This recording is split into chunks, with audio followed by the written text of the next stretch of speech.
At T-Mobile, our critical mission is providing unparalleled 5G coverage for when connectivity is mission critical. Introducing T-Priority, America's best 5G network experience for first responders, even in times of congestion. More capacity, faster speeds, better coverage. T-Priority from T-Mobile, built for tomorrow's emergencies, ready today. Discover more at t-priority.com. For qualifying organizations on eligible rate plans, coverage not available in some areas and may be impacted by emergencies.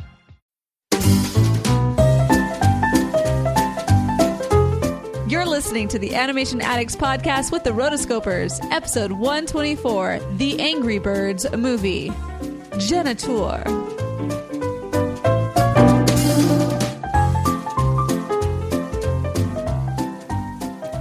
Hello, and welcome to the Animation Addicts podcast. This is... yeah, you can tell I haven't been on the podcast for a while because I don't really know how to start it off. Welcome to the animation... Morgan, it's live. Can't edit this. Welcome to the Animation Addicts podcast. Disney, DreamWorks, Pixar, Don Bluth, and wow, everything in between. It's been too long, guys. I'm off once, and look what happens to me. I don't even know our catchphrase. I am one of your hosts, Morgan Stradling. I'm here with my lovely co-hosts, Mason Smith and Chelsea Robson. Hello, my friends. Hello, animation fans. Even then, I mix up your names. Normally I say Chelsea Robson and Mason Smith, but anyways, yes. So for those of you who are new to our show and are like, what the heck is happening? We are three friends who are obsessed with animation, all things animated, and we get together every 2 weeks and we talk about an animated movie, past or present. This time we are present. We are talking about a new release, the Angry Birds movie, and we just give our thoughts on it. We have a good time. It's really fun, laid back. The unique thing about our show is that it's for fans by fans, so we definitely give a fan perspective. Some of us are involved in the animation industry. Mason, who is pursuing to be in that field, and then others of us probably will never be in that industry, but we still appreciate it for everything that it produces. Not with that attitude. Well, yeah. Well, I'm not just hoping to be. I am actually a professional animator now. Well, whoa, big update. Mason is a professional animator. He is no longer aspiring. He's no longer, wow, all of those other, he's made it, basically. It's not that big of a deal. It's not like I'm working for like Pixar or anything, but you're working. For about a month now, yeah. He's working.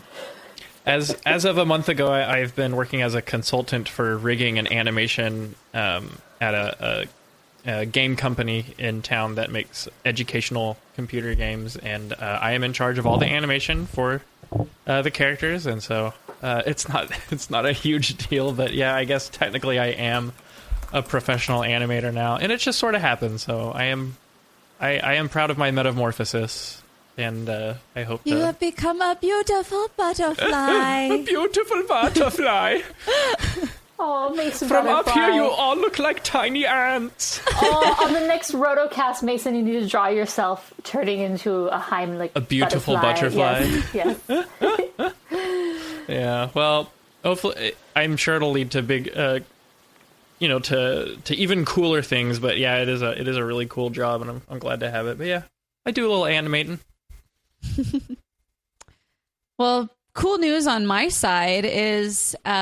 For all of the patrons know that I've been, for the last couple of weeks, I've been doing this thing called Making Dreams Come True. And if you follow me on any social media network or anything, then that is like, I've been doing that type of thing and Mason thinks that I'm like taking over. When they realize whose dreams you're making come true. It's like, I make other people's dreams come true too. Sorry, go ahead. Yeah, no, you make our dreams come true by being on the podcast with us every week. So go ahead. Sorry, I didn't mean to. Okay, I have to explain now. So basically, for a long time, I didn't feel like a lot was going on in my life, or at least I just wanted more to be going on, and so I decided, okay, I'm gonna make my dreams come true. Which I made a whole list of things, of even small things like hiking the Superstition Mountains, which are really close to where I live, and I had never done it, and I just wanted to do it. So that was one of my make my dreams come true, and it has progressively increased until last week. I did something kind of crazy, and I bought tickets to go to the Olympics in Rio. Dun dun dun No, dun. don't get the Zika virus. Dun, dun, well, dun, that's dun, what I've heard dun, a lot too, yeah. I don't think you're allowed to visit me after the fact because Probably not. So I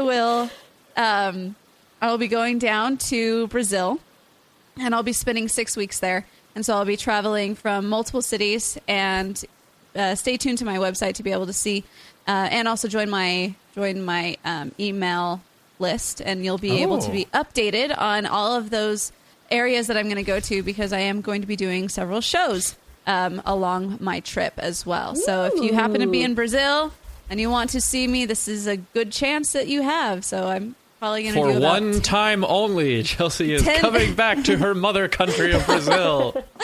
10 cities, so it'll be pretty amazing. 10 city tour. 10 city tour. 10 city tour, people. Yeah. So that is like super exciting in my life. So I've been really planning and really putting that together, and a lot of puzzle pieces have been going together to be able to put that in action. So that's what I've been going on. In the chat, they're already asking us to do Rio instead of Angry Birds. Too late. We're already starting the podcast, y'all. Well, that's great news, Chelsea. Morgan, do you have any exciting news that you want to announce to top all that? Oh man, I can't top Chelsea's news, but I'm pregnant, so I guess that's... We've known for a while, but... They've known for a really long time. I've been very, very, very, very sick, going on 13 weeks being sick. 13, yeah. I'm 17 weeks, and I've been nonstop sick, throwing up 5 to 10 times a day for 13 of those weeks. It's awesome, and that's why I wasn't here last time for the episode, and yeah, so life is great, but I'm hoping it goes away. They're like, oh, after 12 weeks it'll go away, and I'm like, no, okay, maybe. So I'm on medicine now, and it does help, but I didn't take my medicine last night because I have been feeling a little bit better, and I've progressively gotten worse throughout the day. So yeah, sorry about the bummer news. I guess I need to be more positive, but yeah, so that's my exciting news. I will find out whether it's a boy or a girl in like a few weeks. So I'll keep you guys updated, and that's all I have. So I'm sorry I couldn't be here last time. I was really bummed because it was Titan AE, but like, I've just really, really been out of it. It's not even like I'm my normal self. It's very strange for me because I'm always like on the ball. But anyways, let's move on. We have a really fun episode. So this was an episode that was picked by the patrons, because the patrons, one of our perks when we reached a certain level is that we would review new films. And so we are going to be reviewing the Angry Birds movie, which came out a few weeks ago. Just the way that our recording cycle went, it's probably been about 2 weeks since it's come out, 2 weekends since it's come out. So we definitely have some box office that we can talk about. It's been out a while, critical reception, our own thoughts, as well as we're going to start this off with a nerdy couch discussion. And this is per the request of one of our writers, Brandon. It was his birthday this past week, and he really wanted us to do a nerdy couch discussion talking about video game adaptations. So we're going to make this really long and talk about all different outlets, current video game adaptations. Ratchet and Clank recently was one that was done in animation, which we did not review because the Roto Council did decide not to do that one. Denied. And we're also talking about why? It was such a successful film. We'll also talk about ideas of possible animated video game adaptations and whatnot. So let's get into it.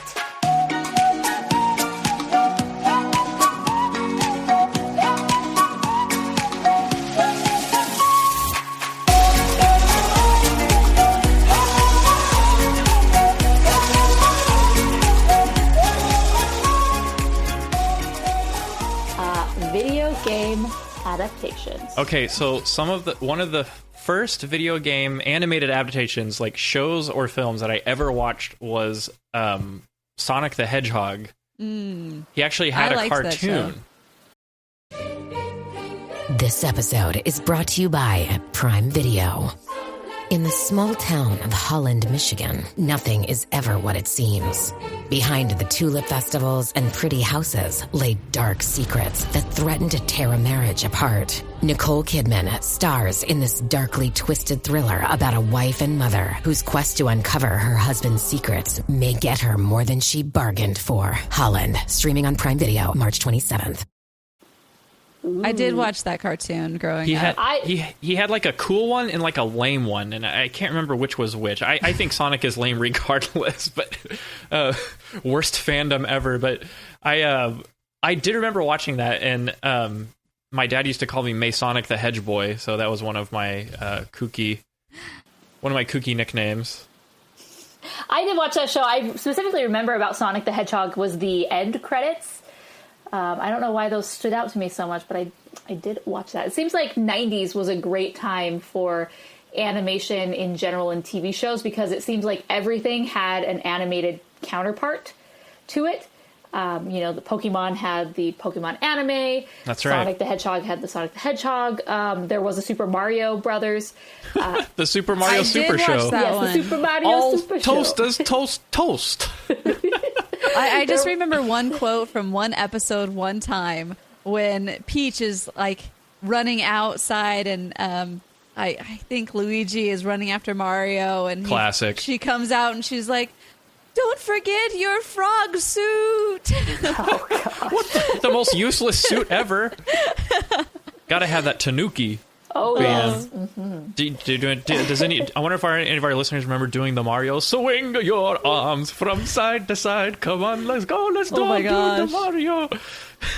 He was like a professional wrestler that voiced Mario. Well, they had like live action stuff, and then they had cartoons. It was a huge mess. Huge mess.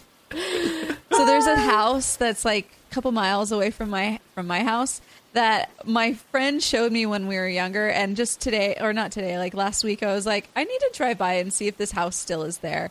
I'm driving by, and this house, the whole front yard is lined with giant pots.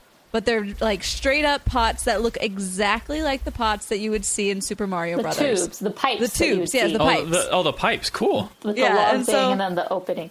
Yeah, so it's like and they're all like orange throughout the whole thing. So I'm just like, oh, where's the green one? I just want the green one. They just need to paint it green and it would be perfect. It would be. So then you could like duck on it and be like, "Brow, brow, brow." Yeah, some YouTuber would make a great parody video using those for sure. Oh. Yeah. I think Lindsay Sterling does a Legend of Zelda parody short film where she's like breaking all the pots in that one room of Ocarina of Time, and the card's just horrified. Then she goes outside, and then they all grow back, and she comes back inside and breaks them again.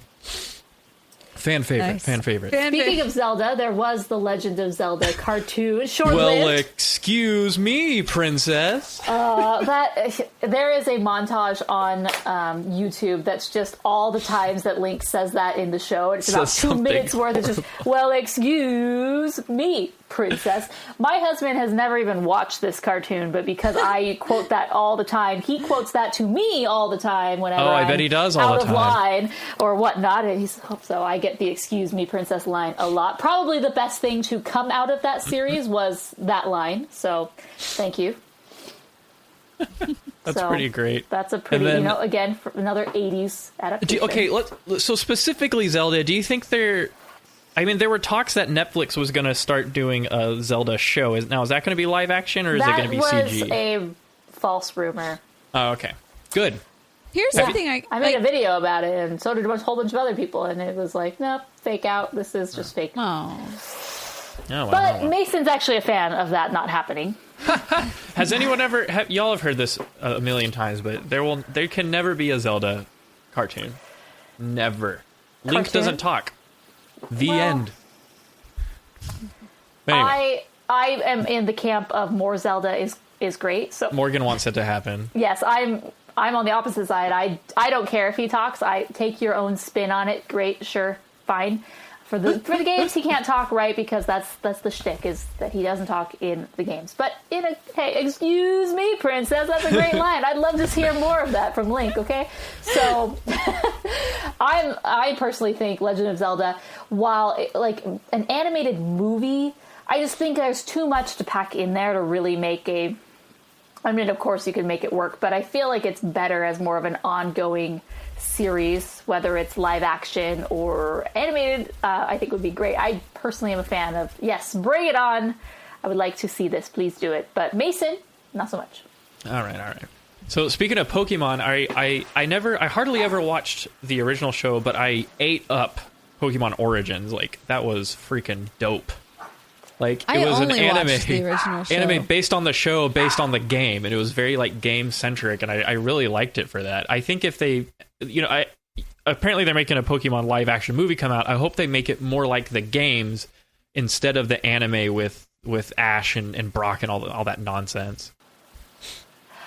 I did not see Pokemon Origins, but I was a huge fan of the original anime. I watched all of the episodes. I got very frustrated because of WB. They would cut certain episodes because they wouldn't pass the American censors. And it was very frustrating because there were certain episodes that were cut out, which were key plot points. For example, Ash goes into... Oh, the Porygon one? Well, yeah, Ash goes into the Safari Zone for one of the episodes. I think it's the Dratini episode, because that's where you find Dratini, and catches a herd of Tauros.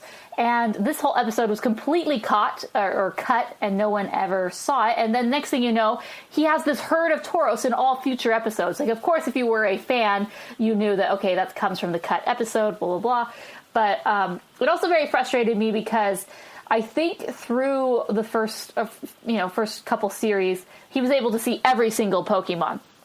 However, if those episodes were cut, then there were certain Pokemon that he was never able to see, like Dratini and whatnot. And it frustrated me very much. I care about this a lot. So if you inserted all the deleted episodes, Ash would have seen all the Pokemon in the Kanto Pokédex. Yes. And, even though he sucked at battling and lost like his first round against the Elite Four, he still got to set out and fill up the Pokédex. Oh yeah, so he achieved his goal. Well, that makes me think of him as a little less of a loser, but I'm more of a red guy, if you know what I mean. So the thing that bothered me about this versus the games is that the whole point of the games, we all know, is catch as many Pokemon as you can. Like, you gotta catch them all. Dominate. Although Ash does not have that mentality. He just doesn't catch them all. He picks and chooses. He lets them go. It very much has more of a moral message than the video games, which was like just dominate every creature and go. You have to win at any cost. It's like, so... It's Spore, lock on, guillotine, recover, repeat, Spore, lock on, guillotine, recover. So that was a great one. I watched that up until I went through the Orange Islands. I watched a few of the seasons and then kind of fell out of it and didn't watch them, but it's still going to this day. Pokemon is very popular, new games, still chugging. And new movies are coming out all the time. It seems probably every year there's a new Pokemon movie. There's about 16 or so. Oh, brother! And Sun and Moon came out. It's like I could never catch up. This is why I'm a Gen 1er. I only have time and focus for the first two games. I'm actually a Gen 2er, but that doesn't roll off the tongue. That doesn't roll off the tongue. Geniteur, kind of like Saboteur. I'm a Geniteur. that sounds a little weird. Anyway, speaking of animes, while I was doing my research, according to my research, if you look on like Wikipedia and look for like a list of like animation that's based on video games, I'd say about 75% of them are animes, like deep Japanese animes from Japan. Hopefully y'all can't hear that weed whacker that's going on outside my house. It's like 8 o'clock and they're doing yard work. Can't hear a thing. Shut up out there. But anyway, I vaguely remember Kirby. Kirby had an anime, and they had like 100 episodes. Do you remember that? I do not. No. It was called Kirby Right Back at You. Animes, it's a real Japanese anime when it's got this like snappy title that doesn't really make sense. Nice. But yeah, it was pretty dope. Also known as Hoshi no Kabi. It was pretty great. King DDD was always trying to get Kirby, and Kirby never said anything. So there's a cartoon where the main character, the hero, never says any words. So that I don't know. Maybe Link could work. He would have to have a lot of But would he be adult Link or child Link? Don't know. I do not know. Choose your own I'm answer. out of most of these conversations is a sad thing. See, the video games that I grew up with were like James Bond. That's not a video game. Well, Just kidding. GoldenEye is, but that GoldenEye, yeah. I had GoldenEye, and that was like the only game that we ever played. And then later on we finally got Mario Kart. And so yeah, as far as like moving things over, I think they did have a Battletoads cartoon for a second. I think Battletoads was a comic and then a show before it was a game. Oh, really? Yeah. But the game is notorious for being really difficult. But yeah, it's a NES favorite, coming from my vast experience in retro games. I was never able to get past the snake level.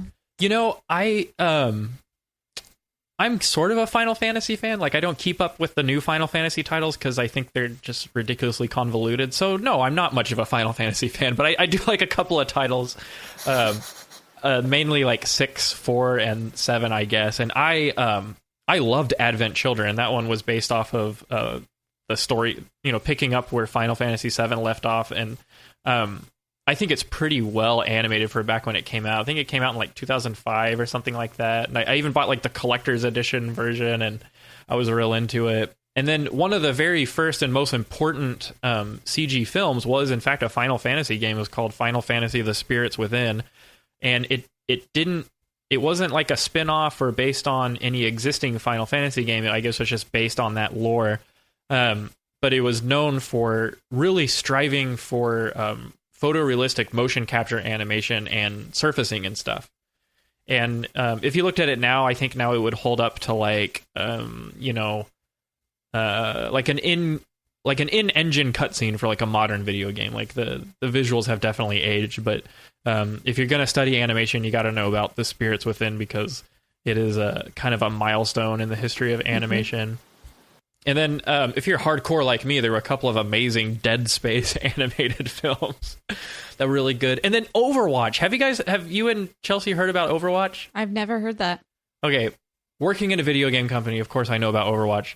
So it's the newest title from Blizzard of like World of Warcraft fame. And it's the most effectively marketed computer game I have ever seen. Like, people who like Overwatch are way into Overwatch. Like, they introduced this cast of characters by giving them their own like 5-minute short film each to explain their backstory and explain their powers, explain like if they're good or evil and all the cool things you could do. And then you play the game and they don't do anything that they show you in the short film, but you still have this mentality that's like, whoa, I'm not just playing a character, I'm playing a hero with like a backstory and all this stuff. And they've come out with I think they come out with a new short film like every 2 weeks, and everyone at my work is obsessed with it. Like, I don't like being married and having like a lot of other obligations. Like, I haven't played Overwatch yet. Plus, I got to get through the new Doom before I play Overwatch. But it's really interesting because even in the game, characters follow the 12 principles of animation. Like, there's all this anticipation and squash and stretch when a character jumps, and it's all very cartoony, but just really, really well made. And so, like, if you don't play the game, you should probably like watch like the intro videos and like the short films and stuff, because it's really interesting. It's like they made short films specifically to tie into the game. It wasn't like they started the game and then some company was like, hey, what if we made an Overwatch movie? But so it's definitely a marketing ploy, but it's an extremely effective one. So anyway. This episode is brought to you by Progressive Commercial Insurance. Business owners, meet Progressive Insurance. They make it easy to get discounts on commercial auto insurance and find coverages to grow with your business. Quote in as little as 6 minutes at progressivecommercial.com. Progressive Casualty Insurance Company. Coverage provided and serviced by affiliated and third-party insurers. Discounts and coverage selections not available in all states or situations. Awesome. That's my Overwatch plug. Overwatch. Well, and then there's always this talk of my favorite video game. I would love for it to be a movie. Well, they gotta make an Assassin's Creed movie. Oh, they already did. Oh, they gotta make a Minecraft movie. Yes, they did. It was called Pixels. I'm just kidding. So there's not quite a few video game movies. I think video game movies in general, not necessarily animation, going more broad, have a very bad reputation of not going over well. That they're typically flops. And recently, Ratchet and Clank, which we have not had the chance to review yet, did not get good ratings. It didn't do well. in the box office. And one of the guys involved with it was like, he was like, I don't want anything to do with that movie anymore. One of the co-writers who left midway through the project, but ultimately a lot of his stuff was still used. I think it's kind of a bummer, especially for animation. I mean, the problem for me and Ratchet and Clank is, well, one, I was unable to go to the screening because I was sick. And, but then, you know, when I was thinking about, okay, do we want to do this episode or a review on it? I mean, it just didn't, as someone who hadn't played that particular series, there was no draw to me in the way that it was marketed that made me really want to go and go out of my way to see this movie. So I think that for me was a big negative about the way that film was promoted. It was just, I feel like it was trying to appeal to the audience that maybe already had seen the movie, and for those who hadn't seen it, it was like, well, what's in it for me? Why would I want to watch this? Yeah. You know, so you're not a Ratchet Clank fan, huh? I am not. Nope. So, oh, man. You know, and I wouldn't know either. If you showed me a picture of Ratchet and Clank and Jak and Daxter like side by side, I'd be like, which one's Banjo-Kazooie? You know, like I wouldn't even know what these franchises are. I mean, that's unfortunate, I guess, for animated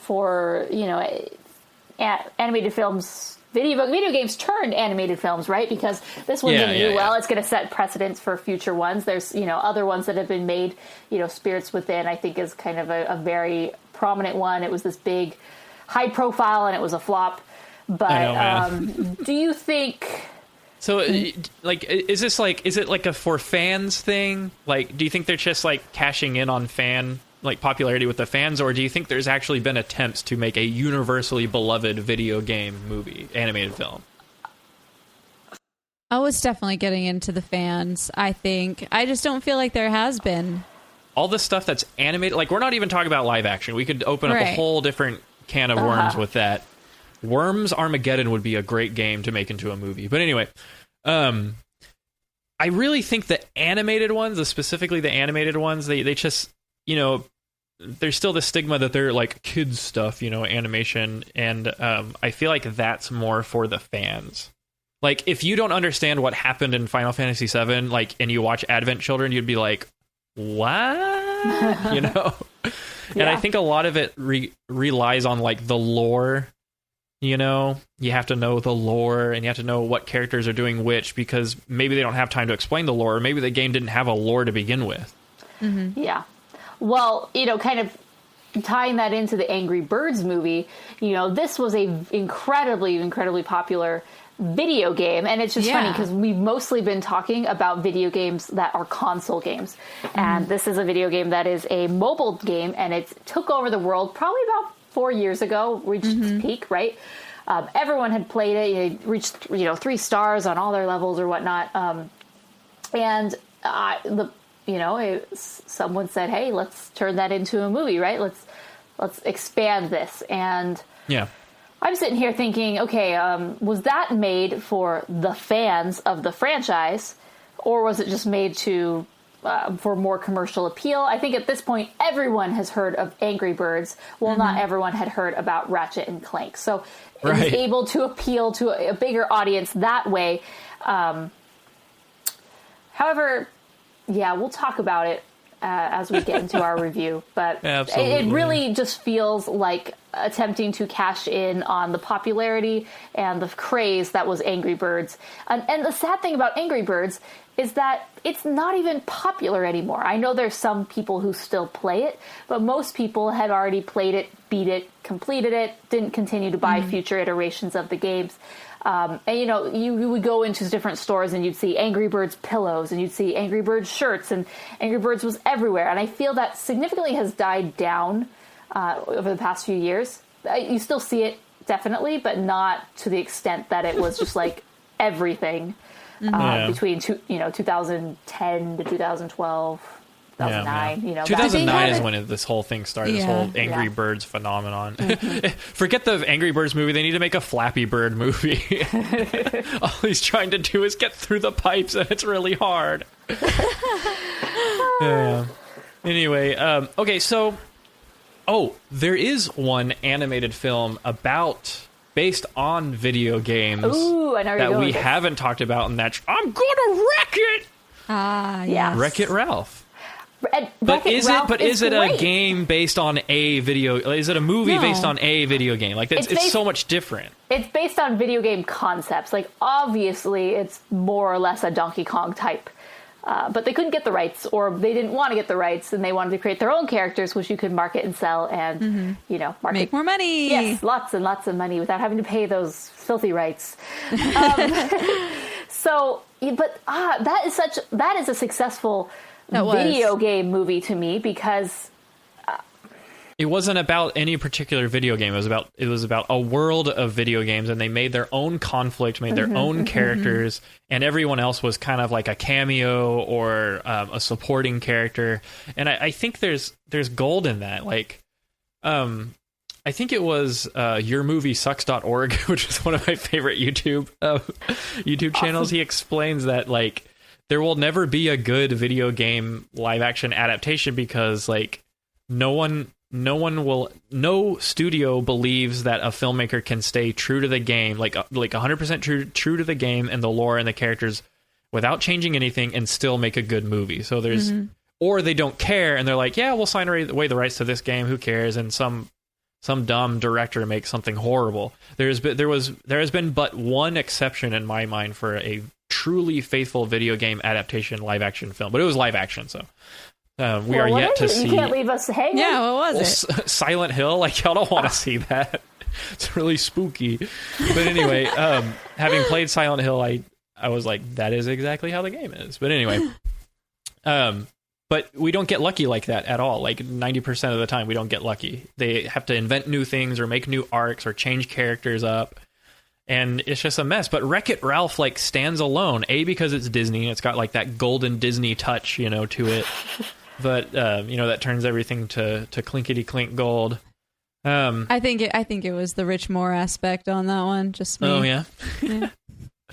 Well, I hope to see a Wreck-It Ralph sequel, and hope to see all kinds of cool cameos. But it's pretty interesting. And then there's Tron, which is like a semi-animated movie that's based on an imaginary video game, which is getting kind of meta, I guess. But anyway, what about, okay, let's brainstorm. Say we're at the studio and we're having a brainstorm session. So gang, what animated films or shows based on video games would we like to see if we could take an IP from video game world and turn it into a feature film, animated or a series? I mentioned this in the comments, and I don't know if this is necessarily would be best for animation, but if they could get it right, like in this theoretical world where whatever movie we're going to adapt, let's say it's going to be a great, fantastic movie that's faithful, that's awesome, that people love. You don't have to be a fan of the original to get it. I think it would be cool if Nintendo did a Nintendo Cinematic Universe where there's all these standalone video games. So you have a Mario movie, you have a Zelda movie, and they could have various sequels as needed.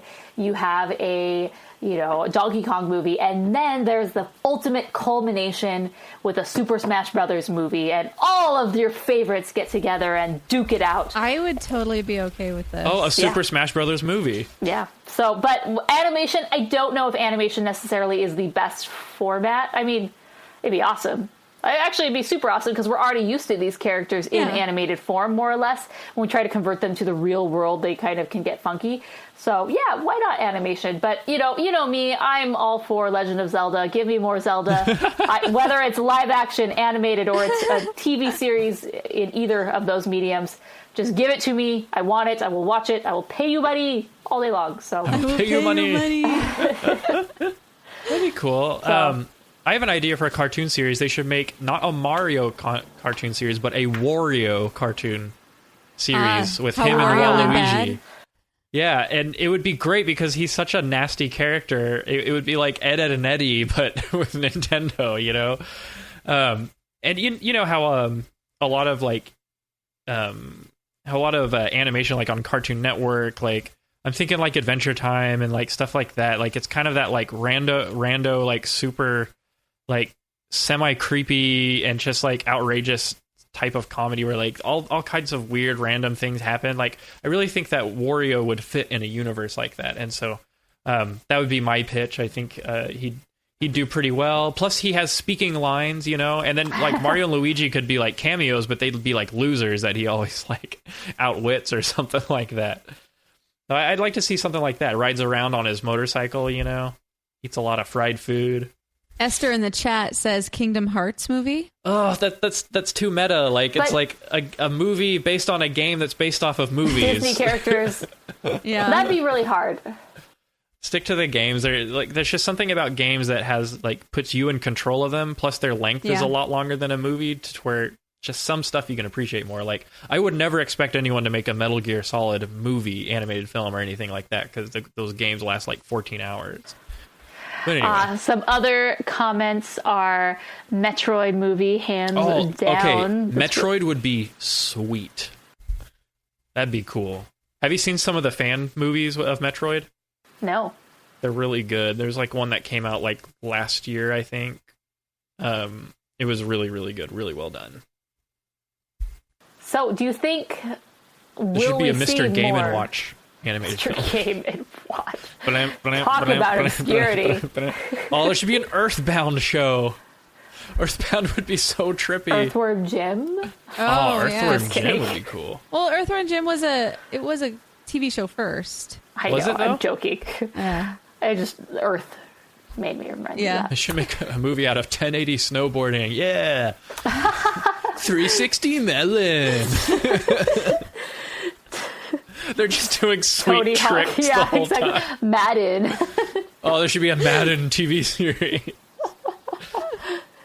I always played King Griffey Jr. And there was that one part where it's like you would hit the ball and then the ref would like say he's out of here, and then the guy would like break his. He would do one of two things. He would break the bat on his knee, which ow, and then second one he would be always like, oh come on. So NBA Jam. Like, yes. He's NBA Jam. Monster That'd be Jam. sweet. Now we're really going down the rabbit hole. See, with these movies, these are kind of like actually the movies they are making nowadays.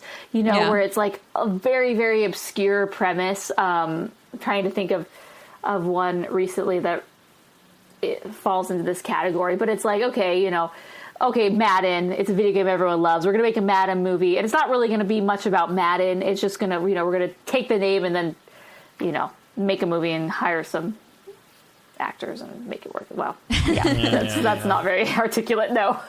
Some people are saying a Minecraft movie would be sick. Yeah, it would make me sick. That's it. But yeah, Warcraft is coming out. Oh, Warcraft! It's safe to say that was pretty much an animated movie. There's a couple of humans rolling around and one chick with heavy makeup, and but yeah, I'm looking forward to that. Cut the rope. I personally, like.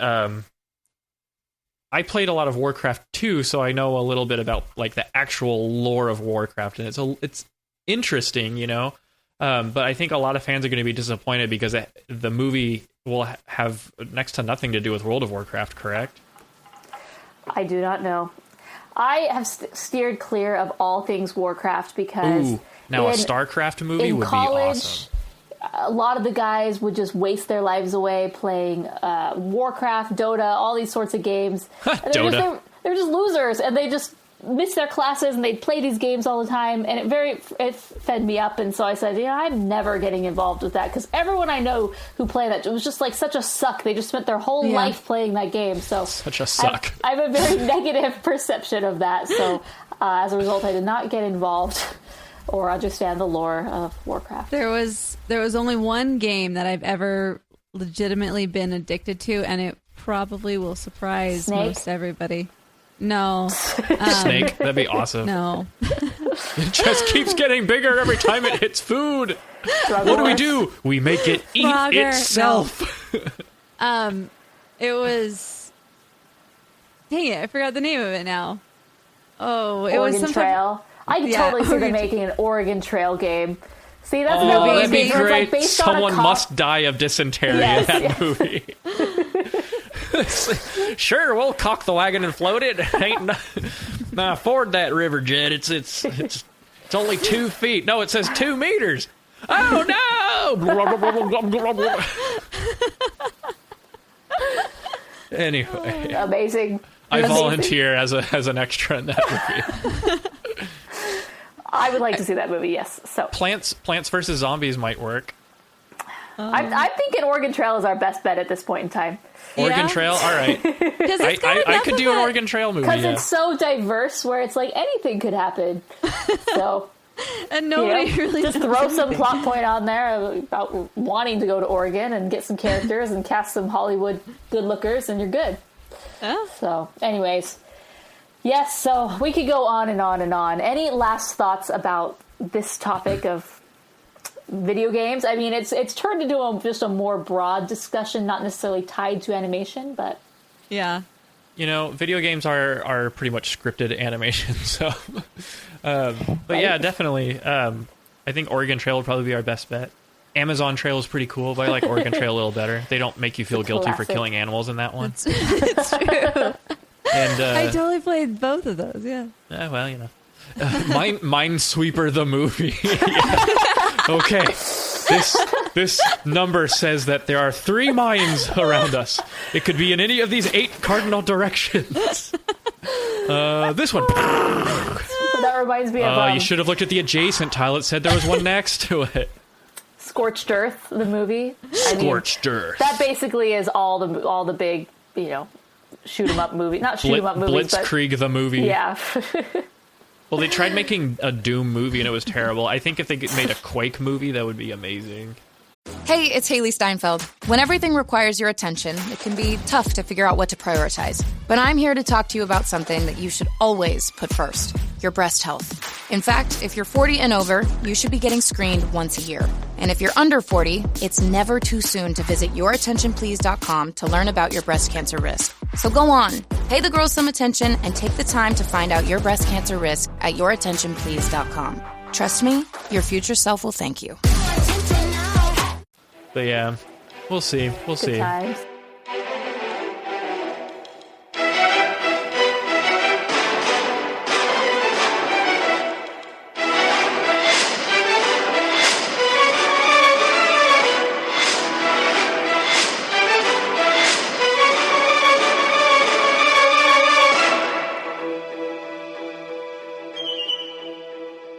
Well, good times indeed. Thanks for this great discussion, guys. This was fun. That was a great nerdy couch discussion, and what do you know? That leaves us with very little time to actually talk about the Angry Birds. Oh, come what a on. shame! What a shame! I mean, look, I guess we gotta wrap it up in like 10 minutes, y'all. I mean, let me premise our discussion on the Angry Birds movie by saying that I went and saw it with Shanna last night. Shanna gets bored with a lot of things, but I when I'm watching animation, like I never get bored watching an animated film. But with this movie, I was bored out of my mind. No. How can a movie with so much action and dialogue and nonstop like attempts at laughs be so freaking dull? There were times when it was in the middle of the climax of the film, and I was just like, I really want to go home right now. I'm not hungry. I don't have to use the restroom or anything. I just want to go home. So, anyway, I think at one point a family actually got up and left, and I was like, can we go? Can we go too? No, I'm just kidding. I wanted to see it out, but it just didn't do it for me. But anyway, this was Rovio and Sony Pictures Imageworks out of Vancouver. They helped out with. They did a lot of the animation. That was a new logo I'd never seen before. It was the Rovio Studio logo, right? There it is. So I see it all the time because we have Angry Birds on our Roku, and so I turn it on every once in a while. So Clay Cadis, a longtime animator for Disney, and Fergal Riley, who I actually met when I was at BYU. He was giving a talk on story. In the context of like the Iron Giant and stuff like that. And so it's not like they're like brand new to animation, like these are animation veterans. Yeah, Clay Case, I think this was his first one of his first directing roles. He's been at Disney forever, and he inspired me to do this podcast because he started the Animation Podcast. That's straight up the name of it, the Animation Podcast. Probably like 2005 to 2008-ish. Yeah. And then he just got so busy because he was just doing a lot of other stuff.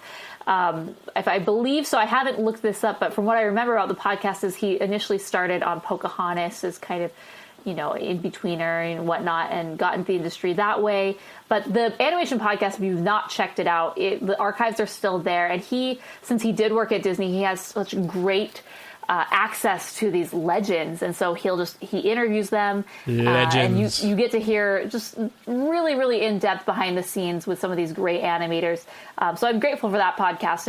And I loved listening to that. That was my favorite podcast of all time back in the day. And he just got so busy that he was unable to continue with it. And obviously you get very busy when you're directing a feature-length animated film for a big studio. And this was, they did kind of poach him for this from Disney, which does happen with a lot of Disney guys recently. And always, it's always been the case. But so why do I get the feeling that like when an animated film is directed by a long-time animator, not necessarily a long-time filmmaker, do they tend to do better or worse, or is there no correlation? I'm trying to think in my database. I feel like it's hit or miss. Like sometimes you'll have people who've been animators who get promoted and it doesn't do too well, and other times same situation and it's a total success. Well, I mean, Glenn Keane, he was master animator, and then he went into he never. Well, he was going to direct. He was involved in previs for Tangled. But then he ended up getting sick. But still, everybody there basically looks at him as like the man of Tangled. So, well, it's one example. Well, and then there's Genndy Tartakovsky, who was a longtime animator who was he was, Hotel Transylvania 1 had like 9 directors, of which Tartakovsky was the last. So it's hard to say like just how influential he was in that film. But Hotel Transylvania 2, that was all him. And in other words, he was the director through previs until the end of production. And so, and a lot of people don't like, some people don't like Hotel Transylvania 2 as much as Hotel Transylvania 1. I loved it for what it was, which was like an amazing showcase on Sony Animation's like, style and vision for an animated film, and specifically Tartakovsky. And but the story definitely lacked. And so I wonder if, I don't know, man, I wonder if it's just like, if only we can get like a master filmmaker who was also a master animator, something like that. But, and then Prince of Egypt was brilliant, and that's Steve Hickner, who was a story artist for a long time. But see, he was ingrained in story from day one, but he also did drawing. Yeah, you can be a great, previs, you can be a great animator, you can be a great, story development. You can be great at all of these, but ultimately I think it's having that vision of a filmmaker and, a director is hard to achieve. Just because you're great at one thing doesn't mean you'll necessarily be great at this other role. It's kind of even in management for businesses. It's like, okay, this typically happens. I'm the best top performer salesperson out of 2,000 people. So they promote me to supervisor or manager, but I'm actually not that great at managing others to be good. The reason I was good is because it was just me. And then when you put them in that management role, they fail. And it's just because that's not what their skills were. Some people are great at, actually doing and then managing below them, but not everybody. And that typically happens in all sorts of industries. So it's awesome when you do find those that can do both. Yeah. Right. Yeah, it's interesting. Not saying that either Clay or Fergal are unsuccessful. Yeah. That's not why it was just this. That was just a tangent at what we were having. Nothing personal, guys. We just don't like the movie. Anyway. Okay, so it came out on May 20th, but it had early in the US at least, but it had earlier like international releases. And I guess it was like a $73 million budget, somewhere around 80 million. And as of today, the box office earnings are $229 million. And so they spent a lot of money on the marketing campaign, man. I don't even have cable, and I know they were marketing this. I mean, I went to just a random ice cream shop one time with some friends, and it was like all done up in Angry Birds stuff. We had Angry Birds spoons, Angry Birds mats, Angry Birds whatever. And I was like, holy mackerel. If we're going to go all the way to this, like, just kind of a very small chain of ice cream shops, you know, it's like, wow. Pretty impressive. It wasn't like 500 million or something crazy like that. I don't know. I don't know, man. I'm making up it was just this numbers huge right now, deal. but it was a lot. And when you're the most powerful, like, smartphone app of all time, basically, most powerful, like, smartphone game, like, of course you got money to throw around. But dig this. All was not well with Rovio during its production. Like, here's some production drama for you. So, there were about 150 layoffs, like, jobs, like, laid off, even before they started production on this film. But last year, and I'm quoting an article from either Variety, let's just say Variety. But basically last year, after like failing to produce a hit beyond its like Angry Birds like flagship franchise, and I'm not quoting anymore, so it's okay. They actually cut nearly 40% of their workforce. That's 260 jobs lost. But those working on the feature film were spared. Because they were their only hope. Yeah. So unless it's like, all right, folks, unless you're working on the movie, you're likely to get fired. He's a great motivational speaker. But here's the deal, like, I feel like they kind of brought that on themselves, because it's like, you've got Angry Birds and nothing else. There were 14 sequels and like spin-offs of the original title since 2009, and in this case, you literally can't beat pigs with pigs. There's pigs in Angry Birds for those who don't play it. But yeah, let's make a movie, because that's totally different. Like, I don't know. Was it, Morgan, you're the marketing person. Like, was this some sort of last-ditch effort, or is like, am I missing something? Like, even I know that you need to diversify your product line if you help to like beat the mid-game, you know? Well, like you said, like they were unable to produce a hit beyond Angry Birds, so they were trying with other games. Flappy Bird took it from them. They never, unfortunately, was just some random guy. It's just one dude out in Bangkok. They were trying to get other games that were going to be just as big, but it's like having lightning strike twice. Sometimes that's like saying, "Oh, J.K. Rowling, remember how amazing Harry Potter was? We want you to do that again." And make sure that it's just as big this time. I think sometimes you just have a hit and you can't top it. There's just no way. And I know they were trying, and I know that they wanted to, but it just didn't work out. Are you saying the future does not bode well for Fantastic Beasts and where to find them? You know, with Fantastic Beasts. Fantastic Beats. These beats are dope. Yeah, I don't.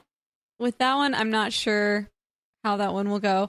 And I think about these. I think about a lot of these, and I hate thinking like one hit wonder. Like nobody wants to be tagged as a one hit wonder. That is definitely not what anybody really wants. But at the same time, like, you had a hit. Like, that's pretty awesome to know that you went around and you had the biggest hit of all time. So sometimes just like drop the mic, walk away, you know? So I don't know. And walk away. And yet we have so many franchises and IPs out there that just got to milk that cash cow. Mm-hmm. The problem with the Angry Birds movie is that even when it was announced, it was too late. It was announced after the peak of Angry Birds, and we're gonna make a movie. It was sort of like, Angry Birds, like that thing from last year. You know, it wasn't cool anymore at that point, or it was definitely dying, and it really did feel way too late. Like maybe if at the very inception, when the game was taking off, they would have started the development of this, and then we could have got it launched, you know, around 2012, 2013. I don't know if that would have like saved it, but the problem with this movie is, to me, even when it was announced, it felt way too late, personally. And that was a big, when you announce the movie, you're like, really, that? that just doesn't really lend either. You have to blow it out of the water, which is again asking for lightning to strike twice. Yeah. All right, so just in general, what did we think of the very first animated film based on a smartphone app? This is where we've come to, planet Earth. What did y'all think? Not blown away. Chelsea, I know you got to say something about this. I wanted to like this. I really, really wanted to. And that's just because, like, you look at everybody that is involved in it, and you really, I want to cheer for them, and I want to say, hey, you guys did a great job. Congratulations on everything that you're doing. I really wanted to be able to say that. My problem was 20 minutes in, I wanted to go home. I did. Oh, yeah. No, here's the funny... I'm just kidding. So I did. So I did. Well, oh, yeah, it was just really funny. So, random side story. Yeah, this guy asked me out on a date, and I was like, well, I have to go see this movie. So if you want to go see this, like, if you want to hang out with me, you got to see this. And he was like, okay. And he, like, comes and, like, through the whole thing, he's just like, what did I just do? Well, Chelsea, I hate to break it to you, but that relationship is now not going to progress anymore. It's dead. Just... Yeah, well, and it was just really funny just because I was like, hey, like, I'm not sorry. This is what you have to deal with if you want to come out tonight. So yeah, it was just, I got to the point right when the part when Bomb is about to, like, bomb in the for the first session. time, that I was like, I don't even care. I'm kind of done. And I just felt like I want to go like, home I want to too, blow but up too. It was, yeah. I want to blow up too. Yeah, so I'm going to pause and let you guys take your thoughts. Okay. I'll talk about what I liked about it first. Yeah, let's do that. I thought that the animation and rigging, that's kind of my thing. I thought that was really good. All the characters they were pretty smart. They aired previews for a bunch of, like, probably direct to video. No, actually, one of them was for a theatrical release. It was called The Wildlife. Yeah. It was about the animals that like help Robinson Crusoe, like, fight off a bunch of pirates. Like, kind of strange. Yeah. Look out, everybody. It's going to be the new Norm of the North. It's going to be like the new, like, lower budget animated family comedy that everyone is going to love to hate because it's trendy. And that one looks bad. Like, the animation just doesn't look that good. And the rendering, obviously they don't have money for the Hyperion engine, but even so, like, they've obviously taken shortcuts with their rendering and their texturing and lighting and stuff like that. It's one of those previews where the voiceovers don't even remotely match the lip sync, and so I looked at that, and then I look at Angry Birds, and Angry Birds is so much more vibrant and so much more professionally done. Mm-hmm. And I'm sure they attracted some top talent because this is, like, a huge property. And in the marketing and stuff, like, there's, like, high expectations for it. And so I thought that just the nuance and the detail and the animation and the texturing and stuff was very well done.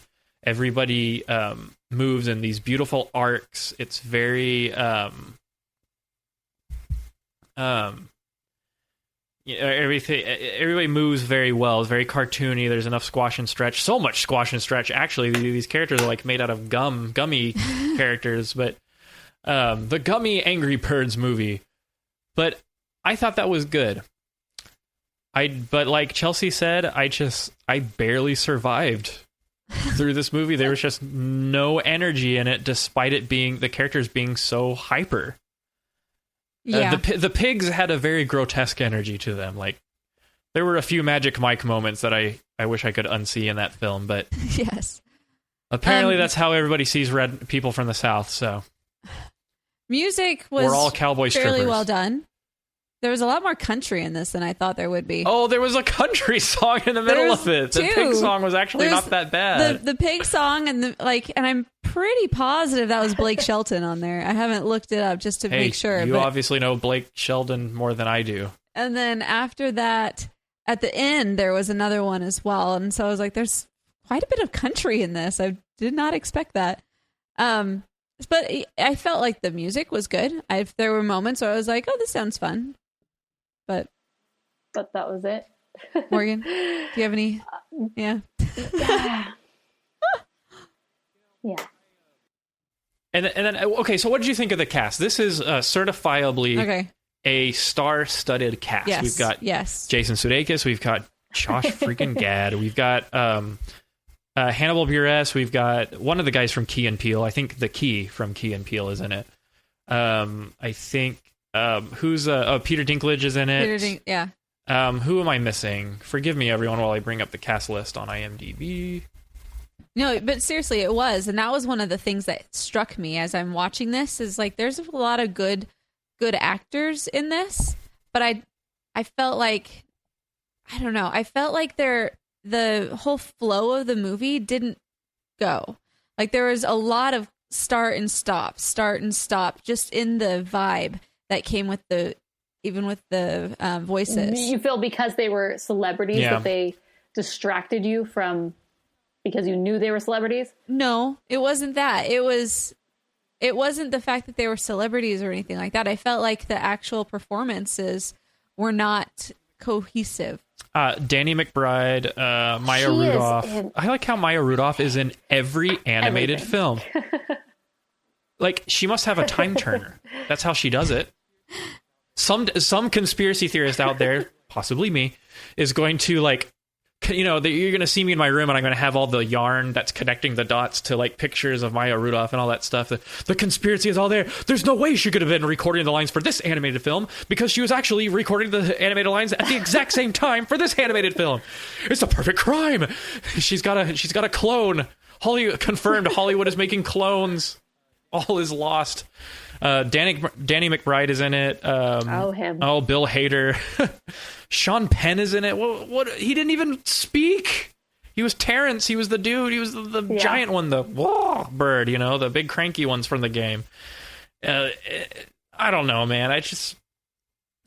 Can I just say that I don't even know who this Jason Sudeikis guy is. What was he in? We're the Millers, SNL, Horrible Bosses 2. I haven't seen any of those. My hospital stay would have cost $25,000, but with VA healthcare, it's free. My education would have cost $42,000, but with VA benefits, my books, tuition, and housing are all covered. The down payment for my home would have been $74,000, but with my VA home loan, my down payment was $0. My service was then. My benefits are now.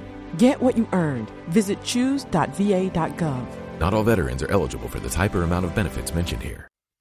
Jay-Z story, never saw that one. The Cleveland Show, don't watch it. Epic, Bomba, I don't even know who that character is. Anyway, I don't even know who this guy is, but he is not funny. That's how much I know about him. He managed to make the most unlikable main protagonist of an animated film I've ever watched. You could make a Ren and Stimpy movie, and I would be rooting for them more than I'd be rooting for Red, because like he just did not have. He was just not funny. It wasn't funny. It wasn't really even believable. And there's like because he was angry all the time and mean. He really wasn't. Like, he had no point. He got punished with, at the very beginning when he has to go to the ultimate worst punishment ever, anger management. You're like, yeah, you kind of deserve it. Yeah. And like, it doesn't get better. Yeah. He's like, that's not a punishment. I'd say that's kind of a boon to his health. Like, he really needs it. Like, okay, contrast him with other like grumpy animated characters like Ice Age, Manny, or even Shrek. Like, they start out grumpy, but they change. You know why? We see more of their motivations, why like they're angry. And yeah. Shrek has had, he's been prejudiced all his life, and he is prejudiced, and people have practiced prejudice against him. Shrekism. People have been ogreist towards him, and ogre cultural appropriation, and Manny had his family taken away by the Neanderthals, and so they have motivations. But like Red is just an angry guy because he had eyebrows hatched from an egg with thick eyebrows. And people made fun of him because he had eyebrows and therefore didn't have friends. So then he stayed that way. He's like that way. Interbig eyes. He's like Goob. He's like Goob from what is it called? House of the Robinsons? No, Meet the Robinsons, where they're like, "Hey Goob, want to come over? Hey Goob, cool notebook." They all hated me, you know. And what's most important is that people like Manny and Shrek and who knows about Bowler Hat Guy, maybe they all found love at the end. Manny learned to love a new family and find love in a person that he otherwise should have hated. And Shrek found love in Fiona, who was the only person he was lucky enough to find who accepted him for who he was. And Donkey, but he wasn't in love with Donkey, he was in love with Fiona. And but Red has no love in his life. Basically, his entire purpose is to make the rest of the birds angry at the pigs so that they can take them down. And I don't know if you can get a really good moral out of that story. It's like, sometimes you just got to be angry and go to war. Like, yeah, we're really going to do that today in 2016 animation. Angry birds, and so it's like, find out why the birds are so angry, and we never really find. Really find out why. It's just we find out he's angry because people made fun of him. But he's angry because no one. Yeah, and then he's angry because the pigs are going to steal all the eggs, and no one's listening to him because they don't like him. It wasn't a good motivator. It wasn't. To me, it's just like, okay, great. I still don't care about you, and you're still just really a jerk and not interested. There weren't any redeeming qualities, unfortunately, to make up for how he's behaving, which is sad, but it's kind of true. So, I mean, maybe that's the whole point. He's angry because he's angry, and that's just who he is, and get over it. That's why he attacks pigs. and then the supporting cast, it's like, I read that Josh Gad didn't even want to do this film eventually. Then why would you do it?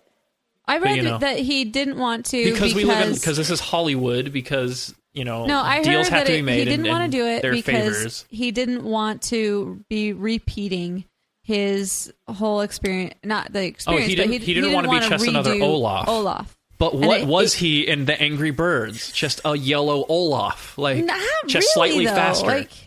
He was faster, but he didn't have. I don't feel like he knew who he wanted to be.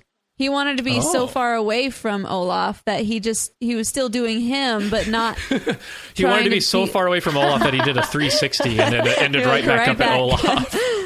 He's just the faster one. And I felt it was kind of the same way with almost all of the characters. You didn't know who the writers wanted them to be.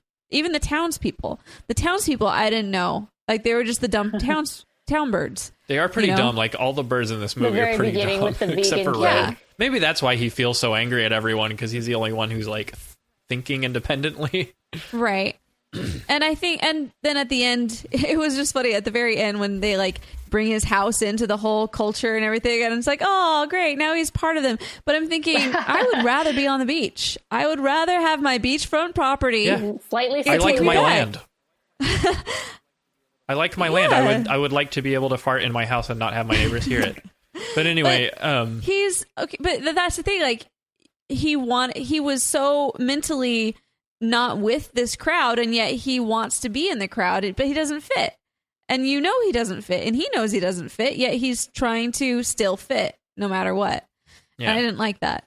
Yeah. And who knows? I wonder if a lot of these decisions were. Shanna brought this up last night as we were analyzing what we had just gone through. Shanna moment of the day. Well, a little. Well, she had two great. Well, she had two great moments. I mean, she has a bazillion great moments, but just two. She has two things of worth. Well, she said something that was really poignant. Oh, tell me more. Yes, made my ears perk up. One thing she said was, okay, after we watched it, we were discussing the plot line. She was like, you know what? I bet if we saw the wildlife movie that was in the previews, it would have been a better story than this one. I'm like, you're kind of right. And then another one she said was that we don't know how much Rovio how much interpolation they had, or how, maybe being the franchise or maybe owners. it was who was the distributor for this one? Was it Sony? It was Sony Pictures and no, Paramount. who was the distributor though? Oh, Right. distributor. Movie. I thought it was Paramount. Was it? I remember seeing a Paramount sign somewhere. No, it distributed by Columbia Pictures. That's right, because it had the chick with the torch at the beginning. One of those. Yeah. Oh, some people are saying Universal. I'm just looking at the news here. MGM. I'm just looking at the news here. Apparently, some people don't like the movie because they think it's anti-immigration. It's anti-invasion. Like they're stealing eggs and they want to eat their offspring. We throw around a lot of terms, but I wouldn't say it's anti-immigration. But anyway, so Columbia Pictures. Touchstone is the one with the horse. Yeah, there's the horse, and then there's the chick with the torch. I thought Touchstone's She's like a the one wannabe with, Statue of the Liberty. Anyway. Oh, TriStar. Yeah, sorry, Touchstone is that one. The do-do-do-do. TriStar is the You need to freaking watch horse. If you don't have no idea what we're talking amazing. about, Watch movies. yes, please just watch the video stream. Dun, da, da, da, da, da, da, da. I still remember the ending to the Simpsons episodes. Dun, dun, dun, dun, dun, dun, dun, dun, dun, dun, dun, dun, dun, ba. Anyway, oh yeah, that shh. Anyway, Jason Sudeikis sucked eggs. In the words of Squilliam Fancy Son from SpongeBob SquarePants, he sucked eggs. But it was just bad. Like, okay, it took an hour. Oh, no, Shanna timed it. 90 minutes long. It took an hour to get through the exposition and actually get to the conflict of the movie. It took an hour. 2/3 of your movie was setting up the conflict. And I'll tell y'all right now, spoiler alert, they only fling each other themselves at the towers that the pigs build for 5 minutes of the film. If you cut that out and just cut to the part where the slingshot broke and they're all in the castle, you could have switched any species of animals and it could have been any other animated film. Yeah. Like, they only got into the slingshot stuff very briefly. If the whole movie was about slingshotting, I would have been more entertained. So I felt like there were plot points in here that were kind of crowbarred into the story. And it was like, but it was just so weird because it was like, okay, well, the video game says we have to do this. And so, like, make sure that plot point is in there. Okay, make sure that plot point is in there. And then, well, that's basically, we can generally explain this plot, all these plot points in about 10 minutes, 10, 15 minutes. Well, how do we make it 90? Okay. So I just felt like there was a lot of that going on. And that's why I felt like the flow of the movie was it was just off. And I felt like there were moments where you're like going, this is the plot, and then this happened. And then this happened. It was just like nothing happened and then something happened. Nothing happened and then something happened. It makes me wonder, I think the question Mason was trying to ask before we kind of got distracted by movie studio logos. I think the word you're searching for is... How involved was Rovio in this? Maybe... Were they the overarching hand, that was always meddling, always involved, which kind of prevented the creators from telling a story that maybe would have been better, would have had more of a, character development or development. Like, wouldn't Rovio just have one condition? It needs to be about flinging birds with a slingshot at towers that the pigs build? In theory, right? And they're like, okay, we'll have it for 3 seconds, but the rest of it is going to be this super convoluted. It wasn't even because it was a complicated exposition. Like, the pigs come, they think they're friends. Nobody believes him, even though because he doesn't trust them, because they don't like him. And when they find out that they actually are bad, they repent and they choose him as their leader for some reason. So is that why this movie doesn't work? Because, okay, we were talking about... No. This movie doesn't work because they wasted time for so long in this film. But hold on. You could have taken away all the... Okay, good. Sorry, go ahead. So I'm just saying, so we were talking about, they just kept repeating themselves. There's 14 sequels to this game. It's all the same thing. The pigs... are there and the birds attack and you have to, like the game, every single episode or level, you have to be a bird and use your special abilities to destroy the towers, right? That's the whole point. So if they were so good at, doing the exact same thing, wouldn't technically, if Rovio was involved, the movie would just be that. It would be 60 minutes of action, attack, or whatnot. And so you think they were trying to spin it up and be different by saying, well, everyone knows that Angry Birds is about attacking the pigs. So let's instead... But how'd they get so angry? Get the motivation about why. And then they spent too much time on that, and that's ultimately... It didn't work because we didn't care about that. Right? There's only so much you can do with unappealing characters. Okay, that's a big thing. Unappealing characters. I hardly liked anyone in the movie. Like Matilda was a psychopath. Chuck was annoying because Olaf. I liked Baum, but he was just that bashful, kind of low key big guy character. Red was an idiot, and then the Great Eagle wasn't even cool. No. So lame. And then and he wasn't even lame enough to be funny lame. I did like the little when he noticed when he said the Great Eagle, and Baum, like, it goes into his brain and he imagines what the Great Eagle is like, and he's like this amazing superhero and stuff, and they're debating over what his call is, like go in Red's face and stuff. But another part of it is that they just went for so many of these gags and jokes and slapstick and mayhem and fart jokes and oh my gosh, the potty humor in this.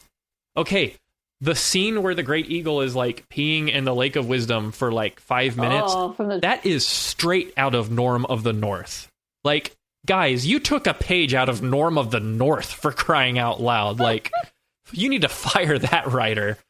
But for crying out loud, like maybe other people were laughing in the theater, but me and Shanna were just like, what? I blame Seth MacFarlane. You know why? Because he's the one who started this, like, hold it longer than necessary. Yeah. Hold it uncomfortably long until people laugh at the fact that you held it uncomfortably long, thus making them laugh even more. The old Simpsons rake. And it's the Simpsons did it with class. They did do it with Family class. Guy ruined it, as Seth MacFarlane usually does, and because I hate him, and I'm not afraid to say it. And that kind of humor has just inundated animated films for some reason, and I just felt so insulted as a viewer at that stupid peeing scene. It's literally potty humor. We're all now dumber for it's having a toilet watched joke, this. folks. Literally a big giant toilet joke. And if you laughed, you better be a 3-year-old, because then the 3-year-olds is probably pretty funny. But yeah. Anyway, I need to stop talking because I'm just going to get super pissed at this movie. But... Oh man. Well, as far as what are some ways that they really needed to, or how could they have approached this better then? Just don't. Like, in the words of Ian Malcolm, they thought so much about whether they could, they didn't stop to think about whether they should. They should, yeah. And I think if they had made a half-hour animated film that cut right to the chase and had a lot of stuff to satisfy the fans, I think it would have been a lot more successful. But of course, they made the Angry Birds tunes, which sparked interest in making the full-length animated feature. And so, you can only go bigger, with these guys. It's like every time that they make a Dr. Seuss movie, I am just kind of like, oh, what are you going to add of your own? Why? Aren't they redoing The Grinch? Probably. Mm-hmm. I mean, Illumination is. The thing is, that, these stories are only supposed to be 20 minutes long. Like, that's all that they needed to be. And there's a reason things got cut. Come on, people. I mean, okay. So let's just move on. We have a lot of voicemails, so we'll get to Yay! those. We got to the voicemails. I'm so sorry. Like, I don't mean to be a grumpazoid on these. Everybody knows that I don't want to. Yeah, I don't want to be a grumpazoid on this show, and I hate being the cynic, but it's just a bad movie. Hey, I'm sorry. Was it better than Norm of the North? Y'all know how I feel about Norm of the North. You told me not to see Norm of the North, so I never did. I would say yes, and that's I am very motherly about Norm of the North. This was better. Better, not worse. This was better than Norm of the North? Holy crap. This was better than Norm of the North, Chelsea, I will admit. Just go see Norm of the North, and yeah. Oh, you can have my copy. You can have my copy of the movie, Chelsea. Wow, he's so kind. He's giving it to you. Take it, please. Okay. So, it's watching me from the before mantle. we rate it, let's do the voicemails, because there might be some questions relating to different things. So our first... Jeremiah Bach in the chat, just real quick, he mentioned that he brought up a real good point. The jokes were at the same time too immature and too mature. Mm-hmm.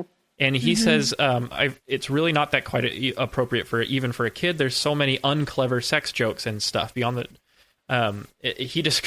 Beyond the trailer described it as South Park light. Ooh, that's a pretty heavy accusation. But I completely agree. There was some adult humor. There was even a 50 Shades of Grey reference in it. Yeah, it is so lame. Like no one wants to see that. And I don't know. I hope this is not the direction where modern animation is going. Yeah. Well, speaking of Jeremiah, he sent in a voicemail. So was he a bullfrog? Was he? Let's check it out. Empower. Claire is practicing her breathing for her upcoming yoga retreat in Bali. Has she ever done yoga before? No. But Claire worked with Empower on her savings and investment strategy. She got good at money, so she can be a little bad. Empower. Invest well, live a little. Join our 19 million customers today at empower.com. Past performance is not indicative of future returns. Investing involves risks. You may lose money. Advisory services are provided for a fee by Empower Advisor Group, LLC, EAG, a registered investment advisor with the Securities and Exchange Commission. Om Namaste. Hello, everyone. This is Jeremiah, your little bullfrog, calling for the second time about... Well, you all enjoy that. I watched Wreck-It Ralph again recently, and I think I'll stick with that. But you all enjoy.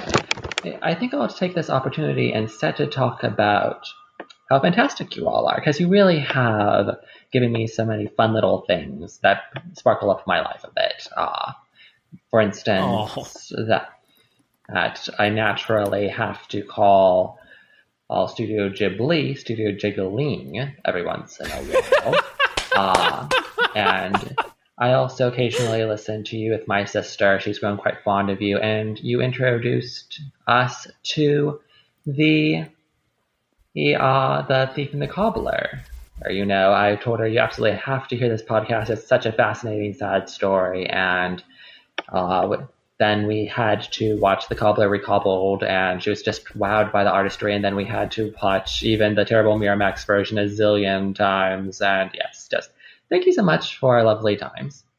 You make sad days a little less sad, and you make bright days brighter. So thank you. Talk to you guys later.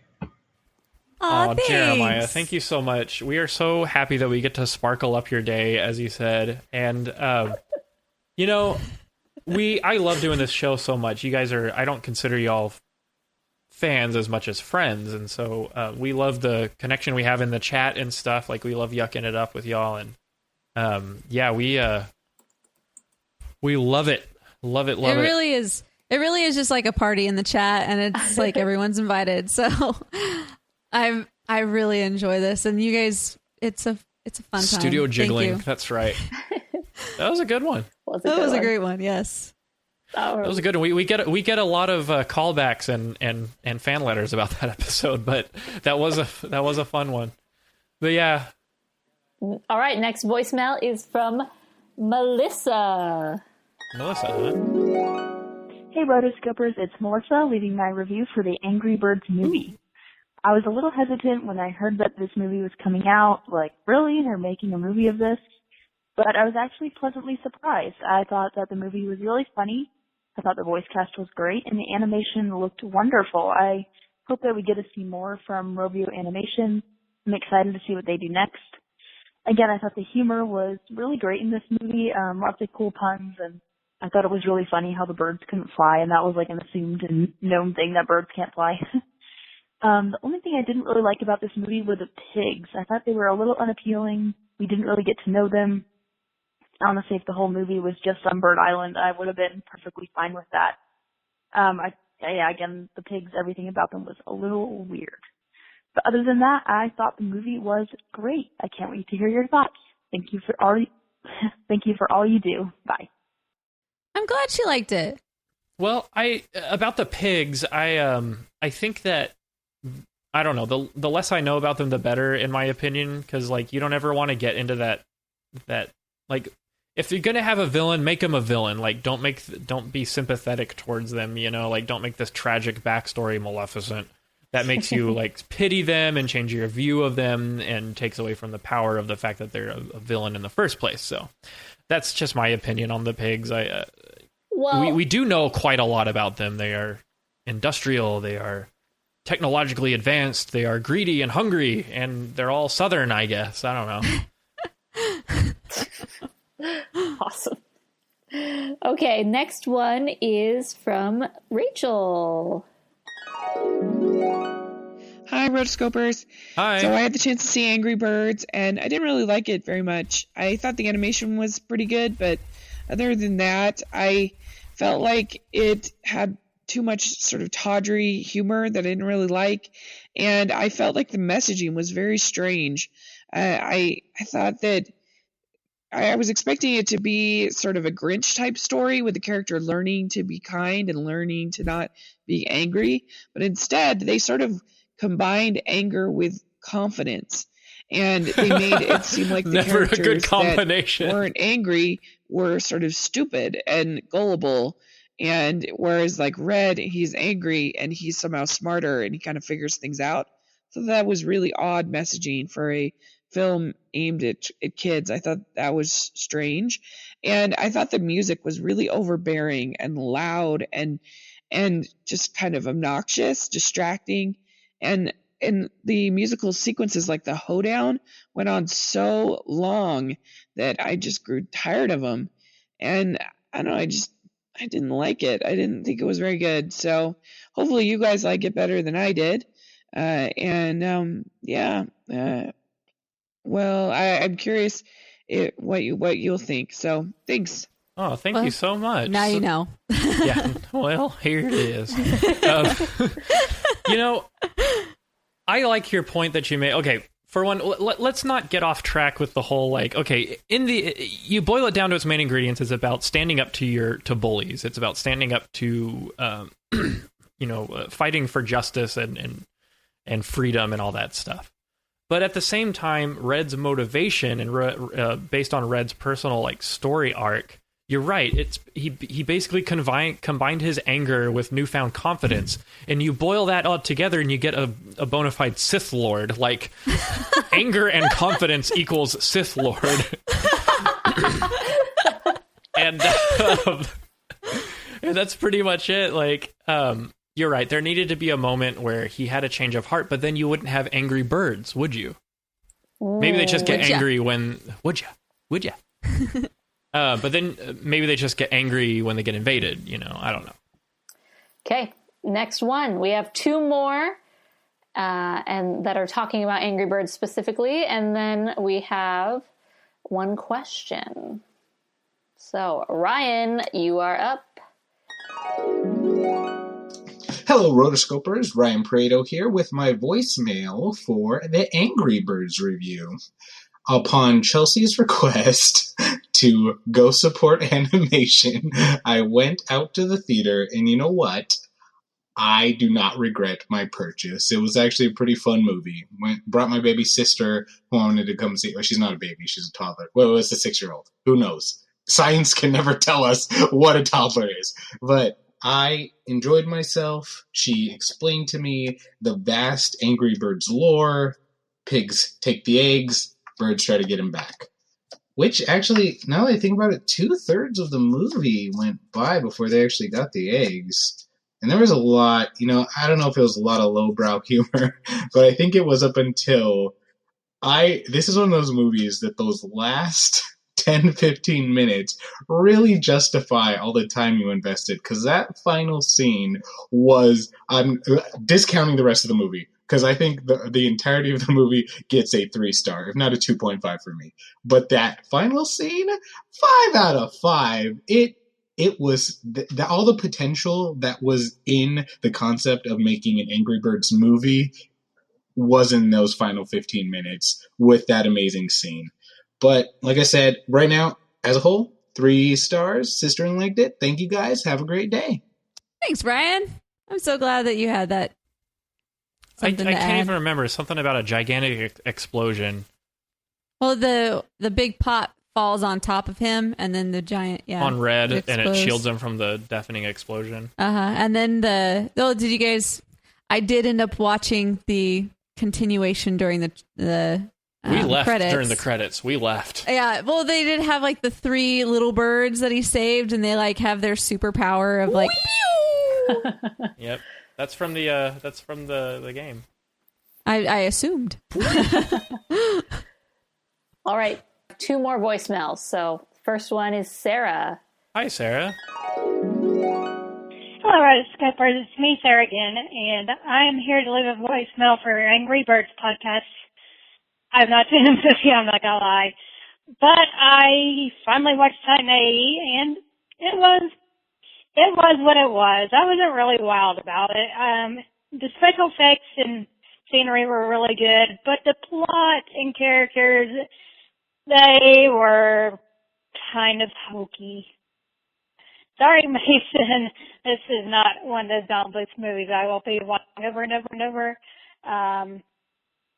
Oh no, I have to give it just a 2 out of 5 stars. So yeah, bye Morgan, Mason, and Chelsea. I love y'all, and have a good day. Bye. Aw. Thanks. Sarah, we love y'all too. I totally forgive you for not being crazy for Titan AE. It's totally like 10-year-old Mason fine. loved It's it, fine. and he Whatever. never stopped loving it. All right, last one is MJ with her question. So here we go. Hello, fellow Rotoscopers. It's MJ here, and I want to say a big congratulations to Morgan for her news. And this had me think of a question for you guys. What is the very first animated movie that you would love to show your children if or when you have them? What's the movie that you just can't wait to share with them? Thanks, guys. Love you all. Oh. So that was a question that she sent in for a few episodes ago, but we moved it. So Well, it's a good one. It's a timeless one. Mm-hmm. Y'all go first. Which ones would you show your kids? The first animated film you would show your children. Morgan, you go first. This should be on the brain. hard. This should be well, on the because you brain. want to show age-appropriate films, right? So maybe your Land Before Time. Your favorite movie isn't necessarily the most appropriate, right? I feel like you just can't go wrong with certain Disney ones. I mean, I'd want to say, it's got to be Beauty and the Beast, but Beauty and the Beast has some pretty scary moments. Yeah. Could be scary for. And at what age am I showing kids these movies? I don't know. I mean, of course, people always start out as being the parent of like, my children will never, ever watch movies or TV. And then by the time they're 2 or by the time the second or third one rolls around, it's like, you're like, kid, just shut up and watch Thomas the Tank Engine. And leave me alone. So I do not have unrealistic expectations for what will happen based on my experience with everybody else and their parenting experiences. So still, you can't shy away from good quality family entertainment. That's the thing. I'm like, it's my duty to represent the good stuff, right? So unfortunately, I do, in my Disney Movies Anywhere collection, have some strange films that just because, you get the digital copy and I'm like, ugh, can I just like hide that so the child never has to watch that? Because not worth it. But anyway, so I don't know. Little Mermaid, can't go wrong with that. I don't know. What do you think? Little Mermaid might have some scary stuff in it. Well, you got to remember that if you go really young, they won't even realize what they're watching. True. Okay, but if you go Winnie too the Pooh old, is as good as you're going to get at that age. Oh, dude, I don't. Yeah, Heffalumps. They might be too Yeah, scary. Oh yes, the Heffalumps, and that one legitimately freaked me out as a there child. we go. They did? Thanks for the suggestion. Now that I'm I think realizing the first it. animated film I watched was Peter Pan. That one's pretty light, don't you think? Yes. Mm-hmm. Captain Hook's not really that threatening. 101 Dalmatian. Well, Cruella, No. She goes kind of Cruella crazy. de Vil, she's the real world, scary beyond all is reason. scary, so we just need to say, hey, you gotta have Deal a with it. little bit of scariness and deal with it. Watership Down, no definitely. Watership Down. I think I'll hold off for a bit. But I mean, most Disney, They wouldn't appreciate it for what it was. most Disney is, although I do have, at some point in time, I will be showing my children Fantasia, and they will be liking it. Because I know I've mentioned before, if you don't grow up with Fantasia, you don't appreciate Fantasia. And I was watching it with my in-laws and nieces and nephews and whatnot. And like they eventually 30 minutes into it, they said, "This is boring. What is this? I want to change it." I'm like, it's Fantasia. It's amazing. So I think that's one that you had to have grown up at a very, very young age watching it and loving it, because that's me. I always remember watching that or looking at my Disney VHS collection and which one am I going to watch today, and picking Fantasia or picking this one or that one. Ah, the squishy box. So good. Gotta have our the kids squishy won't box. have that. They won't be able to. They'll just have cold, hard streaming data. You can't bring that to school and show it off to your friends. I'm being mad when look at the stream. Yeah, Good times. I don't know. I think something maybe like Robin Hood. Maybe not Fox and the Hound. Maybe Winnie the Pooh. Something like that. Yeah, I would go Cinderella probably. Aw, nice. Cinderella's a good one. Pretty light. Are there any non-Disney that we would? Nope. Well, a lot of Definitely Disney. Pixar. I mean, Pixar. I think Pixar tends to be, well, not older, but I don't know.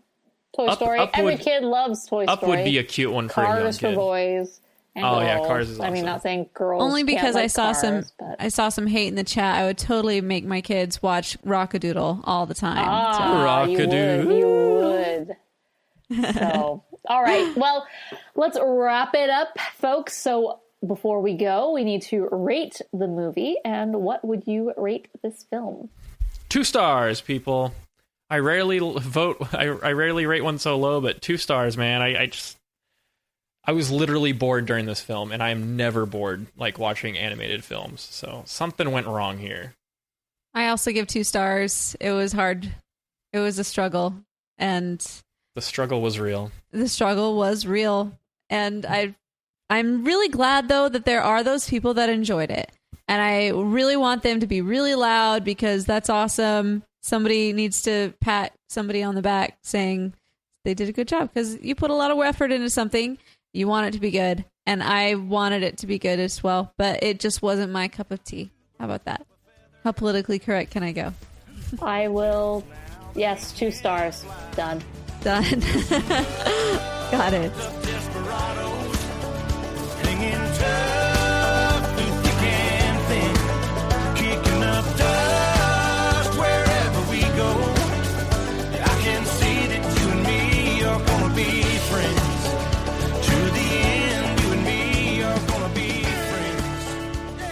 So if you would like to give us your review, be sure to go to rotoscopers.com/124 and let us know in the comments your review, your thoughts, what worked, what didn't work about the Angry Birds movie. I know people in the comments who joined us live had lots of thoughts about this, and so we appreciate everyone who joined us live. It's been amazing to have you guys and to be able to interact, and it really adds a lot to the show.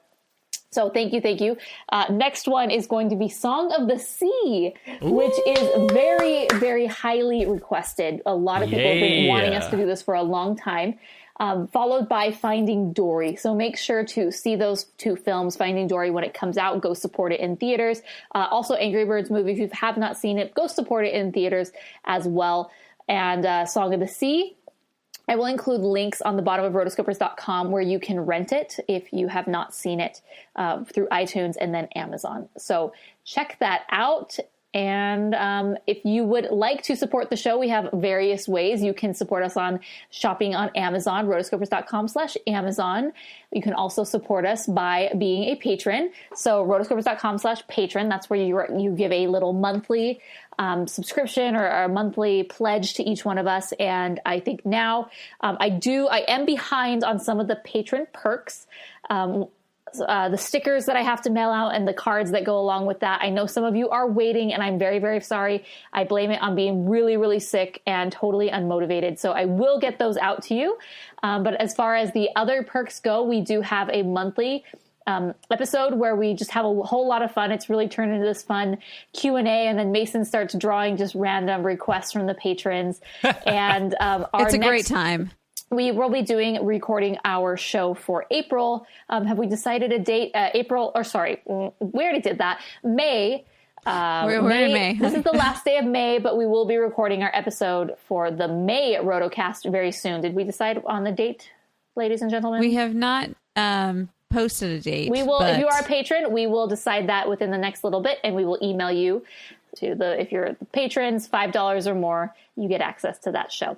So thanks so much for those who have supported us and continue to support us. It really means a lot to us. So thank you, thank you, thank you. And until our next episode, Song of the Sea, I'm really excited. We're going completely other direction, it seems, with our next film. So can't wait for that. And so before we sign off, any last announcements, thoughts? One more. This was a big episode for us all. Yeah. Whether or not we liked it or not. One more idea for an animated film based off a video game. Perfect. Duck Hunt movie. Yes, I saw that earlier in the chat too. I'm just saying. All right. You can find us on social media. I have not been very active on social media, unfortunately. I'm so sorry. It's been lame. But at Morgan Stradling on Twitter, Instagram, and of course, Snapchat. Chelsea Robson is at Chelsea Robson on Twitter, chelsearobson.com. She's also Instagram, Snapchat, Periscope. And so find her there. And Snapchat is Chelsea M. Robson. I was late on that one. You got to be first one. You got to go. Once you hear of a new thing, you got to snatch up your name. I know. Got to catch them all. And Mason Smith has a very somewhat common name, and is Mason SMTX in all good places, Twitter, and also his masonsmithportfolio.com. So check him out there. He is officially legit, no longer an aspiring animator. He's a freaking animator, guys. So props to him. He just adds so many kudos to our level of awesomeness on this podcast. Oh, wow. Sweet. Thank you, guys. Okay, so until next episode, we are Rotoscopers. Bye, guys.